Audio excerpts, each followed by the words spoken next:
Welcome back to ఆదివారం అతిథి.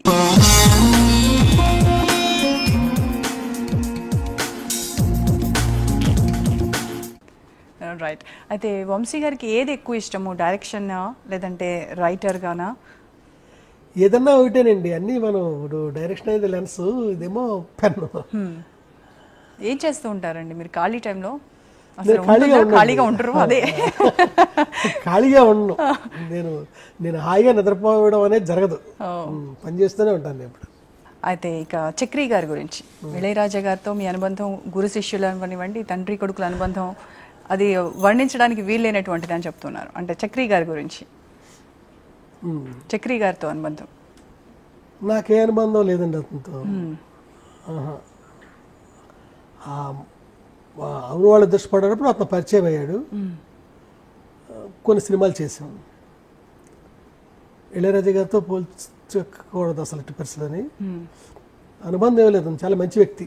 అయితే మీరు ఒక 4 సినిమాలకి, మీ సినిమాలకి మీరు మ్యూజిక్ డైరెక్షన్ చేశారు. Lingababu love story first film joker అండి. మా పద్మారావు గారు నాకు ఛాన్స్ ఇచ్చారు, గుట్టుపక్కల పద్మారావు గారు. జోకర్ తర్వాత ఇంకొక 3 సినిమాలు చేశారండి. బయట ఒక ఫ్రెండ్కి, రేలంగి నరసింహరావు గారికి, ఆయన డైరెక్టరు, నేను మ్యూజిక్ చేశానండి. ఆయన అడిగితే ఏ సినిమా అండి? కన్నయ్య కెట్టయ్య సినిమా, రాజేంద్ర ప్రసాద్ అతను జ్యువెల్ రాళ్ళు. ఓకే. అంటే మ్యూజిక్ డైరెక్టర్గా చేస్తూనే మ్యూజిక్ డైరెక్టర్గా వేరే సినిమాలు కూడా వర్క్ చేశారు మీరు. నాకు అదే ఇష్టం, డైరెక్షన్ కంటే. ఓకే. లింగబాబు లవ్ స్టోరీ, నీకు 16 నాకు 18, ప్రేమ అండ్ కో, జోకర్, 4 సినిమాలకి చేశారు మీరు. చాలా మంచి పాటలు అండి, నీకు 16 నాకు 18. ఓకే. అంటే కష్టం అనిపించలేదా మీకు? ఒకవైపు డైరెక్షన్ చేస్తూ అదే మూవీకి మళ్ళీ మ్యూజిక్ డైరెక్టర్గా? చాలా ఫాస్ట్గా చేస్తానండి, 2 minutesలో సాంగ్ అయిపోతుంది. అవునా? 2 minutes, 2 నిమిషాలు పాట ట్యూన్ చేసేస్తాను. మా ఇంటి నుంచి ఆ రికార్డింగ్ థియేటర్కి వెళ్ళి ట్యూన్ అయిపోతుంది. ఓకే. అదే టైం పట్టదు నాకు, మరి తెలియదు మరి నాకు అది ఏంటో. సో చిటికెలో పని మీకు రాయడము, ట్యూన్ కట్టడం అనేది. ట్యూన్ చేస్తాను. సో దీనికి లిరిక్స్ ఇచ్చారు లేదంటే ట్యూన్ కూడా మీదేనా? ప్రతిదినం మీదే? అదే ఇళయరాజా గారిదండి ట్యూన్, ఓన్లీ లిరిక్స్ మాత్రం. అంటే మీకు మామూలుగా ఒక మ్యూజిక్ డైరెక్టర్ ట్యూన్ ఇచ్చి లిరిక్స్ రాయమంటే ఈజీనా, లేదంటే లిరిక్స్ మామూలుగా స్టోరీ చెప్పేసి దానికి తగ్గట్టుగా రాయమంటే కదండి? ఇప్పుడు పూర్వ రోజుల్లో లిరిక్ కి ట్యూన్ చేసేవారు, ఇప్పుడు ట్యూన్కే లిరిక్స్, ఆ ట్యూన్కి నేను లిరిక్ రాశాను. ఓకే. మీకు నార్మల్గా మీకు ఇష్టమైన లిరిసిస్ట్ ఎవరండి? ఉన్నారండి, ఆత్రేయ గారు, బేటూరు గారు, అలాగా ఉన్నారు. అదో చాప్టర్ ఆరుద్ర గారు. ఓకే. అయితే ఇళయరాజా గారు ఆ తర్వాత మీ సినిమాలకి చేయలేదు, అంటే అలా కంటిన్యూ అయిన జర్నీ ఒక బ్రేక్ పడి తర్వాత చక్రి గారు వచ్చారు. అతను 2 సినిమాలు, ఒక సినిమా చేసిన తర్వాత అనుమానాస్పదం మళ్ళీ ఇళయరాజా గారు చేశారు. అంటే ఈ గ్యాప్ ఎందుకు? మళ్ళీ చక్రి గారు ఎందుకు వచ్చారు? వంశీ గారు అని అంటే ఇళయరాజా కాంబినేషన్ లో వస్తుందని ఒక ఫిక్స్ అయిపోయారు. నేను హైదరాబాద్ వచ్చేసాను, ఆయనేమో మద్రాసులో ఉన్నారు. ఆ తర్వాత అప్పుడు ఈ జర్నీలు అన్ని చాలా కొంచెం ఖర్చు పెరుగుతూ ఉంది. లోకల్గా ఆ చక్రి గారు ఫ్లెక్సిబుల్గా చాలా అవైలబుల్గా ఉన్నారు, అందుకని అతను పెట్టుకోవడం జరిగింది.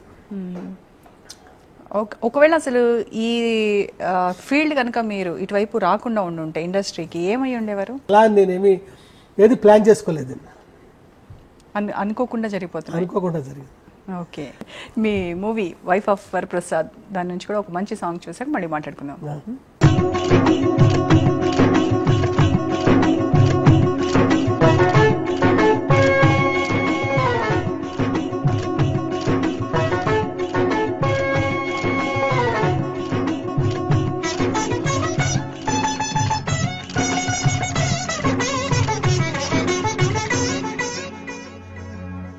ఎక్కడికి నీ పరుగు, ఎందుకని ఈ వరకు, నీ కోసం నేనుండగా మరి ముందుకు పోతావే అలా, అలసటంతా తీరగా నా ఊరిలో లాలిస్తా పదా.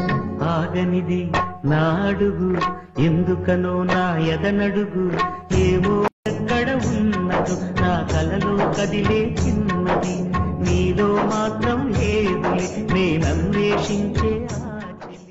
ఈ మూవీ అంతగా ఆడకపోయినా కూడా మ్యూజికల్లీ మంచి హిట్. ఈ సాంగ్ కూడా చాలా మంది కాలర్ ట్యూన్ గా కూడా విన్నాను నేను. సో ఈ మూవీ గురించి ఏం చెప్తారు? దీని ప్రొడ్యూసర్ వచ్చి రామ్ గోపాల్ వర్మ గారండి. నేనంటే చాలా ఇష్టం రాముకి. నాకు తన సంస్థలో అవకాశం ఇచ్చాడు, ఫిల్మ్ చేశానమాట. ఆడుంటే బాగుండేది, పే చేయలేదు. వర్మ గారు బేసిక్గా డైరెక్టర్, ఆయన ప్రొడ్యూసర్గా ఉన్నప్పుడు మీ డైరెక్షన్లో ఏమైనా ఇన్వాల్వ్ అయ్యేవారా ఈ మూవీ మేకింగ్లో? లేదండి, అవ్వలేదు. కానీ లాస్ట్లో ఎడిటింగ్ ఎండ్లో మొత్తం కాపీ వచ్చాక ఆయన పద్ధతిలో చేసుకోవడం జరిగింది. తీసేసి ముందుకి వెనక్కి వేయడం చేయడం జరిగింది. అలా ఆయన ఆర్డర్ మార్చారు. ఓకే, అంటే తన స్కూల్ వేరు కదా, తనకి ఇలా అయితే ఫిల్మ్ ప్లే చేస్తుంది అని నమ్మకం కలిగే పద్ధతిలో ఆర్డర్ మార్చుకున్నాడు ఆయన. ఆ తర్వాత ఇది అంత పే చేయకపోయినప్పుడు ఏమన్నా మాట్లాడుకున్నప్పుడు సందర్భాల్లో ఏమన్నా అన్నారు? ఏ రకంగా ఆయన ఎక్స్ప్రెస్ చేశారు? తెలిసి నాకు చాలా ఇష్టమైన గౌరవమైన మనిషి. అలాగే అనలేదు, కానీ ఫిల్మ్ పే చేయనందుకు ఎవరన్నా హర్ట్ అవుతారు కదండి, అయ్యాడేమో తెలియదు. నా దగ్గర మట్టి కవలా అనుకున్నామండి, జరగలేదు.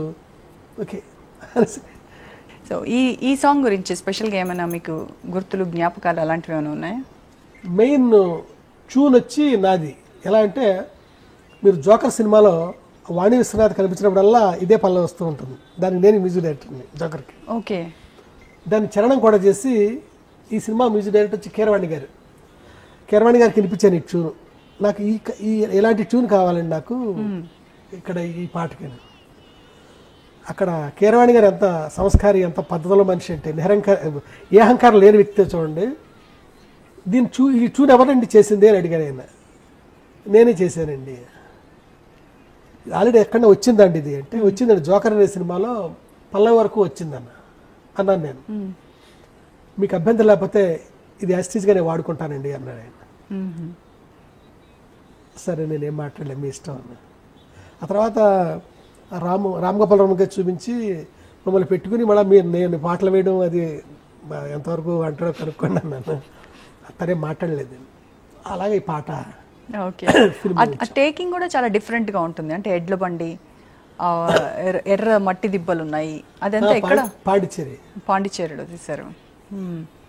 సో మీ మూవీస్లో అసలు మన రాష్ట్రాన్ని లేదంటే చుట్టుపక్కల ఉన్న రాష్ట్రాలను తప్ప ఎక్కడ బయటికి వెళ్ళి ఫారెన్ లొకేషన్స్లో తీసేవి ఏమి ఉండవా? చేసేవండి, చేసిన అది కూడా గోదావరిలో తీసినట్టు ఉందన్నారు. అందుకని మానేసాను. తర్వాత దొంగరావుడు అండి పార్టీ ఎమ్మెల్యే కుమార్ చౌదరి గారు ఏదో కొత్త రంగంగా ఉంటుందని అక్కడ తీసేయలేడు.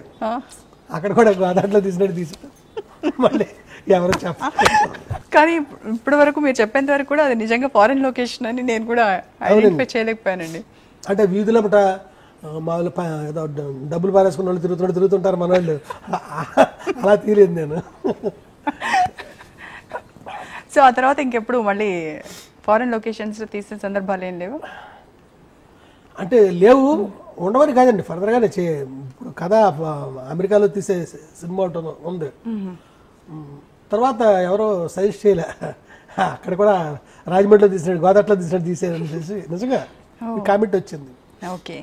అయితే మళ్ళీ మీ మూవీస్లో ఇప్పుడు అంతా sequel, part 2, part 3 season trend నడుస్తోంది. అయితే మళ్ళీ మీ మూవీస్లో కనుక అలా ఏమన్నా సీక్వెల్స్ చేయాలని అంటే లేడీస్ టైలర్ ఒకటి ఉందండి ఇప్పుడు చేయాలన్నారు. అది ఎంతవరకు వచ్చిందండి? అయిపోయిందండి, కథ అయిపోయింది. అది చాలా మంచి ప్రొడ్యూసర్ ఒక ఆయన, తెనకాల భరణి గారి కథ ఇది. అప్పుడు పనిచేసింది అతనే. అది ఇప్పుడు తొందరలో చేయాలండి. ఆదివారం అతిథిలో షార్ట్ బ్రేక్ తీసుకుందాం. Stay tune.